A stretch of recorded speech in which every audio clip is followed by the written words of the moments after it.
সাংবাদিক, সুদী, বিশিষ্ট জন এবং আমাদের জেলা আমিরগণ আমাদের যারা আসবেন তাদেরকে আমরা সেখানে আসন ব্যবস্থা সংরক্ষিত রেখেছি। স্টেজের পেছনে একটা গ্রিন রুম থাকবে, বিভিন্ন প্রয়োজনে একটু বিশ্রাম নিতে চাইলে সেখানে একটা আলাদা ব্যবস্থা থাকবে এবং সেখানে আমাদের মাঠের চতুর্দিকে সহজে দেখতে এবং শুনতে পারার সুবিধা রেখে 33টি এলইডি স্ক্রিন থাকবে ভেতরে এবং বাইরে সব মিলে। মাইকের হর্ন আমরা মাঠের বাইরে রাজধানীর যতদূর পৌঁছানো সম্ভব 310টি হর্ন মাইকের আপাতত ব্যবস্থা নেওয়া হয়েছে। সাংবাদিক এবং ইউটিউবারদের জন্য 24x20 ফিট বিশিষ্ট একটা মিডিয়া স্টেজ থাকবে ইনশাআল্লাহ। সামনে দুইটা স্টেজ থাকবে মিডিয়া এবং আমাদের ইউটিউবারদের জন্য। বিদ্যুতের অল্টারনেটিভ পৃথক জেনারেটরের ব্যবস্থা থাকবে, পানি নিষ্কাশনের একটা ব্যবস্থা থাকবে পৃথক মোটর দিয়ে। যদি বৃষ্টি নামে আমরা আল্লাহর কাছে সাহায্য চাচ্ছি। বৃষ্টিটা এখন যদিও শ্রাবণ মাস পড়েছে, বর্ষা হওয়ার সম্ভাবনা আছে, তো পানি যেন জমে না যায় তার জন্য আমাদের কিছু প্রস্তুতি আমরা রেখেছি। এবং অসমতল মাঠকে সমান করার জন্য পর্যাপ্ত পরিমাণ বালু ফেলা হচ্ছে। অনেকেই মাঠ দেখেছেন, প্রতিদিন আমরা মাঠ মনিটরিং করছি। আমরা মাঠটাকে সমান করে মানুষ বসতে পারবো, আমরা বসার ব্যবস্থা করব।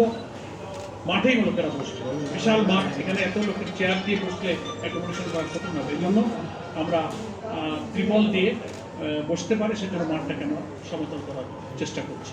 প্রচার প্রচারণায় সারা দেশে পোস্টার, লিফলেট বিতরণ হচ্ছে ব্যাপকভাবে। রাজধানীর ঢাকাকে গুরুত্বপূর্ণ সড়ক, মোড়, ওভারব্রিজ, দর্শনীয় স্থানগুলোতে আমরা ব্যানার, ফেস্টুন, বিলবোর্ড দিয়ে আমরা সজ্জিত করার চেষ্টা করেছি। আমাদের ঢাকা মহানগরী দক্ষিণ এবং ঢাকা মহানগরী উত্তরের ব্যবস্থাপনায় সে সমস্ত প্রচার কার্যক্রম চলছে। এবং ঢাকা অন্যান্য জায়গায় ভ্রাম্যমাণ মাইকিং হচ্ছে, লিফলেট বিলি হচ্ছে, প্রচার মিছিল হচ্ছে প্রতিদিন সকাল বিকাল। ভ্রাম্যমাণ সাংস্কৃতিক পরিবেশনার মাধ্যমে এই জাতীয় সমাবেশের মূল বার্তা আমরা ছড়িয়ে দেওয়ার জন্য চেষ্টা করছি। আমাদের সাংস্কৃতিক পরিবেশনা হবে আমাদের এই জাতীয় সমাবেশের একটা আলাদা আকর্ষণ।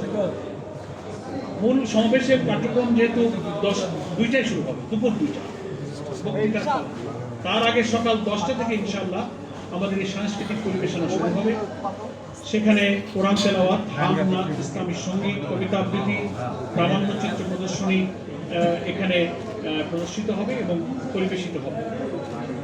বাংলাদেশের খুব পরিচিত প্রতিষ্ঠিত জাতীয় সাংস্কৃতিক সংগঠন সাইমম শিল্পী গোষ্ঠী সহ আঞ্চলিক এবং বিভিন্ন জাতীয় সাংস্কৃতিক সংগঠন এই পরিবেশনায় অংশ নেয়।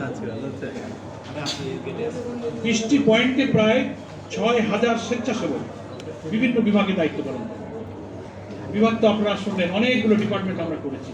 এই সব বিভাগে আমাদের প্রায় 6000-এর মতো স্বেচ্ছাসেবক ইনশাআল্লাহ দায়িত্ব পালন করে। স্বেচ্ছাসেবকদের জন্য পরিচিতির সুবিধাটা আলাদা ড্রেস থাকবে। ঢাকা শহরের বাইরে থেকে, ঢাকা রাজধানী এবং পার্শ্ববর্তী জেলাগুলো থেকে যারা আসবেন, গাড়ি পার্কিংয়ের জন্য আমরা কমপক্ষে 15টা পার্কিংয়ের ব্যবস্থা আমরা রেখেছি, যাতে হবে না। আমরা যে সারা পাচ্ছি সারা দেশ এবং পার্শ্ববর্তী জেলাগুলো থেকে